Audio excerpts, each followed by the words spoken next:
Bonjour à tous, aujourd'hui je vais vous parler de Creation of the Gods 2 Demon Force, donc un film chinois qui sortira en salle en France le 26 février donc 2025, mais que j'ai pu voir en avant-première. C'était trop bien parce que je crois que c'était une des premières fois, ou voire la première fois, où en fait on avait une avant-première en France d'un film chinois et ça sortait la même semaine en Chine. Donc dans la salle il y avait franchement 80% de gens qui étaient chinois et du coup il y avait vraiment une ambiance particulière. Donc ça c'était vraiment trop bien pour la sortie de ce film.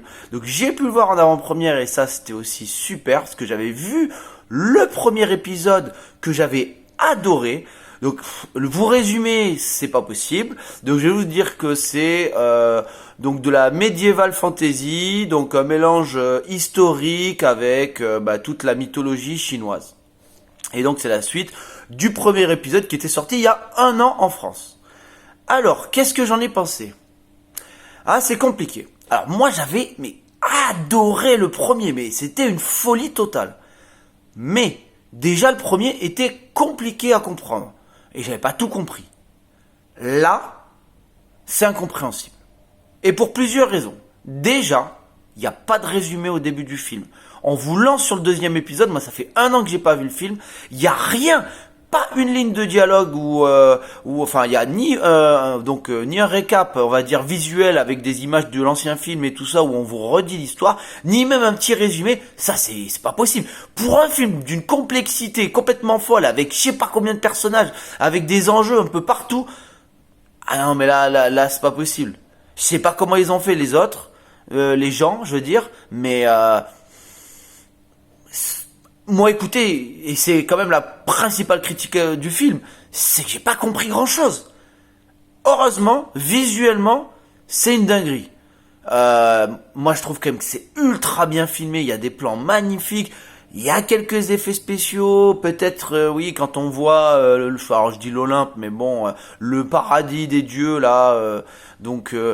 Bon. Peut-être qu'on pourrait redire sur certaines choses, mais je trouve que les combats, la façon dont c'est filmé, même le grain, la photographie, je trouve que tout est magnifique. En tout cas, j'adore. Même si, parce qu'il y a quand même du pognon dans ce film. Je crois 500 millions sur les 3 films. Je crois que j'avais vu 253 millions pour le premier film. Là, je crois qu'il y en a un peu moins. Je crois que c'est 120 millions pour celui-là. Ils ont déjà tourné les 3. Hein. Le 3, parce que c'est donc une trilogie, va bientôt sortir.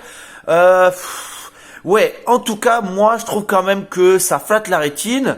Le scénar, donc, compliqué de le juger, j'ai pas tout compris, mais voilà, je me suis régalé quand même à regarder le film, les combats sont super beaux, il y a quand même énormément d'action, c'est très très généreux.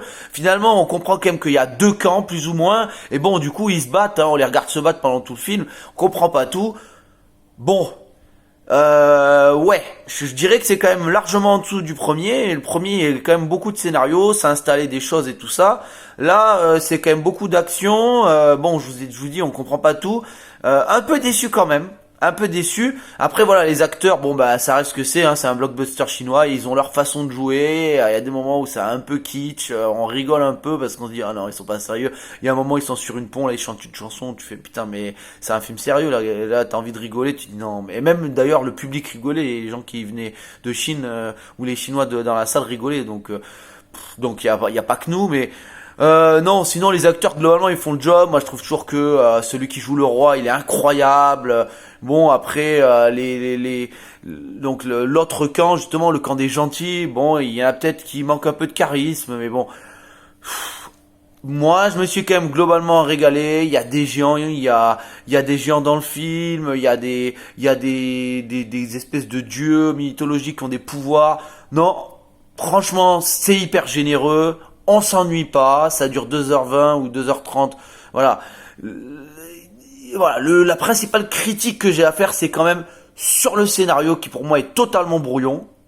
Je tiens aussi à dire que il y a plusieurs à la fin du film, on a les crédits et il y a des after crédits. Il y en a 2 je crois, 2 ou 3. Donc faut vraiment rester jusqu'au bout. Ne partez pas parce que on a des choses qui peuvent éventuellement être importantes dans le volume 3, étant donné qu'en plus, dans le volume 3, il y aura certainement encore pas de résumé, je vous conseille quand même de rester jusqu'au bout.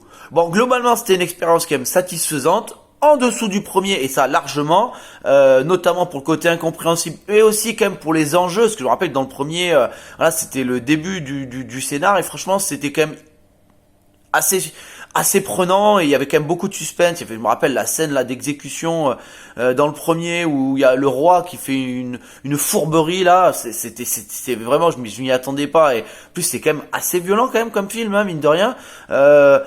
Bon, c'est en dessous, mais on prend quand même du plaisir, donc je vous conseille quand même d'aller regarder le 2 en espérant que le 3 sera quand même bien.